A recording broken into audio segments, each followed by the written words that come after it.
Hey guys, പുലർച്ചെ 4 മണിക്ക് എനിക്ക് എല്ലാവരും പോണത്. പണ്ട് നമ്മൾ ഈ കലണ്ടറിലൊക്കെ ഇങ്ങനത്തെ പടം കാണുമ്പോൾ ഞാനൊക്കെ വിചാരിച്ചത് ഉണ്ടാക്കിയതാണ്. പക്ഷെ അല്ല, അങ്ങനെ ശരിക്കും സ്ഥലമുണ്ട്. അപ്പോൾ ഇതാണ് നമ്മുടെ ബെർലിൻ്റെ തൊട്ടടുത്ത് കിടക്കണ സാക്സണിലെത്തി പ്രകൃതി രമണിയൊക്കെ കണ്ടപ്പോൾ ഞങ്ങൾ മറ്റേ കെട്ടൊക്കെ വിട്ട കാളാനെ പോലെ. സന്തോഷ് ജോർജ് കളകറെ പറഞ്ഞിട്ട് ജർമ്മനിയിലെത്തിയ ബിജിതയ്ക്ക് കണ്ണൊന്നും വിശ്വസിക്കാൻ പറ്റില്ല സ്ഥലം കണ്ടിട്ട്. അപ്പോൾ ഇങ്ങോട്ടേക്ക് ബെർലിനിൽ നിന്ന് പോണ കാര്യമൊക്കെ ഭയങ്കര സിമ്പിളാണ്. ഞങ്ങളൊരു 4 മണിക്ക് ആയപ്പോഴേക്കും നമ്മൾ 6 കയറി, പിന്നെ ഒരു 2 എണ്ണമൊക്കെ മാറി കയറി കഴിഞ്ഞാൽ നമ്മൾ സാക്സണിലെത്തും. അവിടെ നിന്ന് ഒന്നെങ്കിൽ താഴെ നിന്ന് നമുക്ക് ഫെറി പിടിച്ചിട്ട് മേലേക്ക് പോവാം, അല്ലെങ്കിൽ ബസ് പിടിച്ച് മേലെ എത്തിയിട്ട് നമുക്ക് താഴേക്ക് നടക്കാം.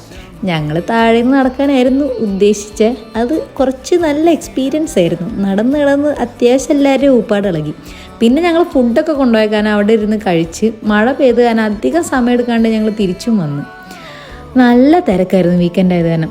അങ്ങനെയോ സീറ്റ് കിട്ടി വീട്ടിലെത്തി. അപ്പം ടാറ്റ.